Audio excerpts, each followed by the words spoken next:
Recording. Hi, so today we're going to go over the Berkeley VC-10 vacuum system from Olympus. If you search online, you can find this cute little quick reference guide for how to do everything, but we're just going to talk about it now.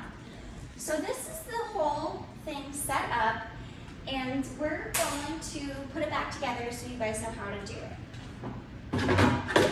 We'll just take it all apart so you can see how to do it. So you need multiple pieces for this. Berkeley sells everything you need to set this up. You should really only use the Berkeley equipment for it. They sent out a whole letter to all of its buyers that you should really only use Berkeley things with it. So, talking about it, this piece is your specimen canister. We will set it up with the Berkeley 3/8 of an inch or 9.5 millimeter lid, your typical size. And we also have filter tubing and connector tubing, because this should be set up with two canisters, a primary and a secondary canister. So these canisters are the same. They have two blue lids. Blue lids are sold separately. One comes with the safe catch specimen canister, but for some reason it doesn't come with two. So you'll have to find out how to order two. So you'll put your canisters into the two holders. Then you can put your safety catch canister into the patient port, the patient hole on the lid.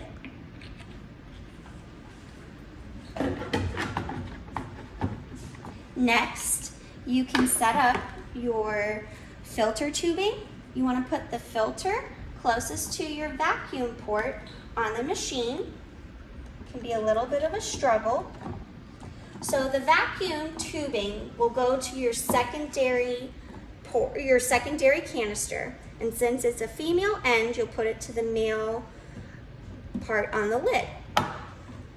Now, you're going to put your male end of your connection tubing into the female part two. We had an add-on. So where we were, you connect the the connector tubing to this small male end on the primary canister.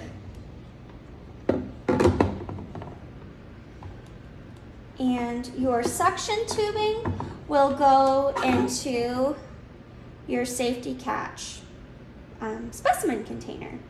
So once you are done with your procedure, you can send this two ways, depending on your facility. You can put these adapters that come with the specimen, the safety catch specimen container. You can put one like this and one covering the bottom, of course with gloves on, and then you can send it like this, again, depending on your facility, or if they don't appreciate that, the top can be ripped off. It says lift tab up to break seal, then pull. So it's a little bit tough. Lift tab up and it breaks the seal, you can pull it, and then the lid will come off, and when you have your container, you can just pour it in the container and send it off that way. Again, depending on your facility. So that is how you do that. So from here, the machine has a couple different parts, and we'll just put this back on, but it won't work without the seal. So you can do it a couple ways.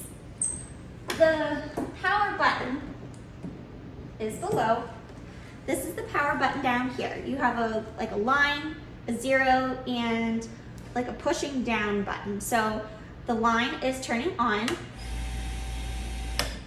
middle, the zero is off, and then the pushing down is the foot pedal. We keep our foot pedal in a little mesh bag just to keep it close. And the foot pedal plugs in. Once you open it, this is how we keep our curettes as well.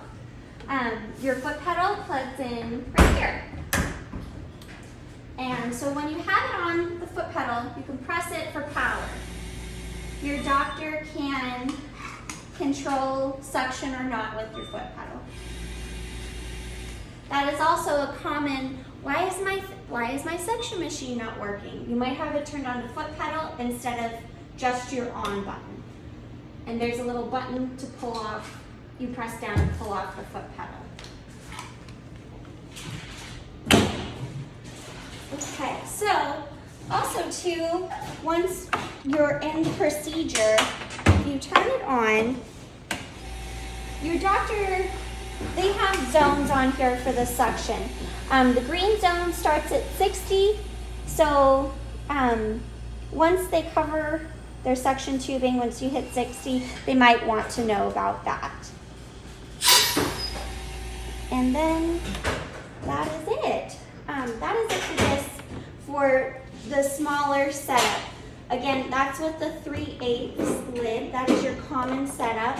Now, if your facility does suction D&Cs or D&Es and use a larger curette, such as like a 15 or a 16, Berkeley also sells these 1/2-inch lids with a specimen sock, because your safety catch specimen A is too small to hold such a large specimen, plus the bottom only fits in the 3/8 and not the 1/2-inch. It will not work. So that is why they sell it with a specimen sock. They come attached already. So really the only difference is, put the lid on, you still need these blue caps, these large blue caps, if I can get it off. There it is. Blue cap. Your connector tubing will still connect. And then whatever large tubing, 1/2-inch tubing that your facility has, your suction end that you push or pass off to your circulator will go right into the patient's sock. So right into the patient hole. It will fit. This is a little bit less than a 1/2-inch, so, or 12.7 millimeters, so it should fit, depending on where your facility gets your suction tubing. So I believe we covered everything for the Berkeley VC-10. Thanks.